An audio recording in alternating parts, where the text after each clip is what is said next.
Aujourd'hui, nous allons parler des ombres qui permettent d'expliquer les éclipses. Petit rappel. Un faisceau lumineux éclaire un écran. On place une boule opaque entre les deux. Apparaissent deux zones d'ombre.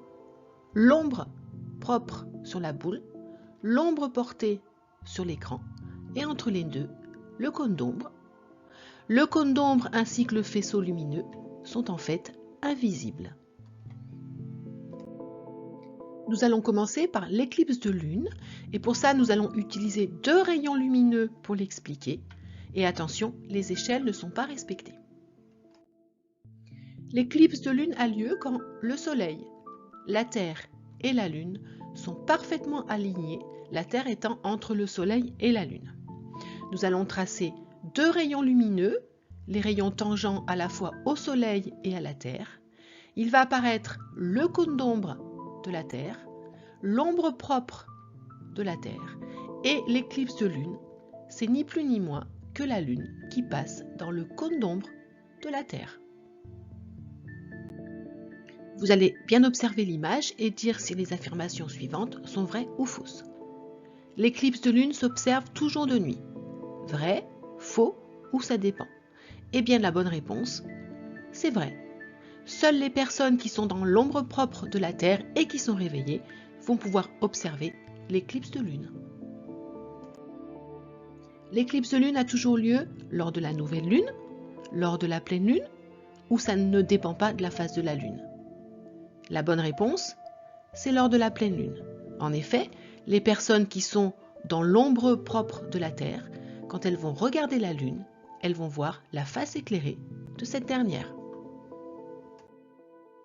L'éclipse de lune peut être observée d'une toute petite partie de la Terre ou de la moitié de la Terre. La bonne réponse est de la moitié de la Terre.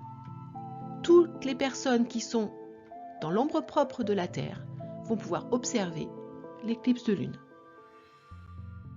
Nous allons maintenant passer à l'éclipse du Soleil. On va utiliser également deux rayons pour l'expliquer et les échelles sont à nouveau non respectées. Pour que l'éclipse du Soleil ait lieu, il faut que le Soleil, la Lune et la Terre soient parfaitement alignés, la Lune se trouvant entre le Soleil et la Terre.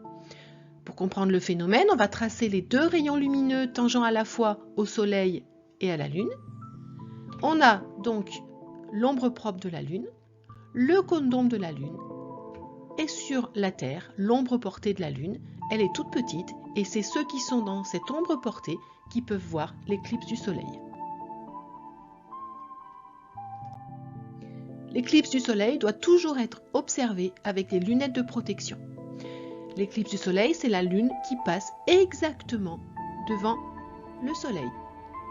Quand la Lune cache complètement le Soleil, il fait nuit. On peut alors enlever les lunettes de protection. Ça dure quelques minutes. Il faut absolument remettre les lunettes de protection lorsque la Lune s'écarte du Soleil.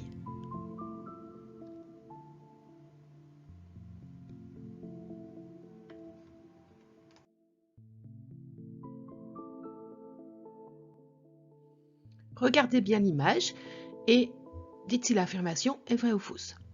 L'éclipse du Soleil s'observe toujours de nuit. Vrai, faux ou ça dépend? Eh bien la bonne réponse, c'est faux. L'ombre portée de la Lune apparaît sur la face éclairée de la Terre et seules les personnes qui sont dans cette ombre portée peuvent voir l'éclipse du Soleil. L'éclipse du Soleil a toujours lieu lors de la nouvelle Lune, lors de la pleine Lune, ou ça ne dépend pas de la phase de la Lune? Eh bien la bonne réponse, c'est lors de la nouvelle Lune. Les personnes qui sont du côté jour de la Terre ont en face d'elles la face cachée de la Lune. L'éclipse du Soleil peut être observée d'une toute petite partie de la Terre, de la moitié de la Terre. La bonne réponse est d'une toute petite partie de la Terre. En effet, seules les personnes qui sont dans l'ombre portée vont pouvoir observer l'éclipse du Soleil. Pourquoi l'éclipse totale du Soleil ne dure que quelques minutes? Car la Terre tourne autour du Soleil, car la Lune tourne autour de la Terre, ou car la Terre tourne sur elle-même? Eh bien la réponse, c'est la Terre tourne sur elle-même.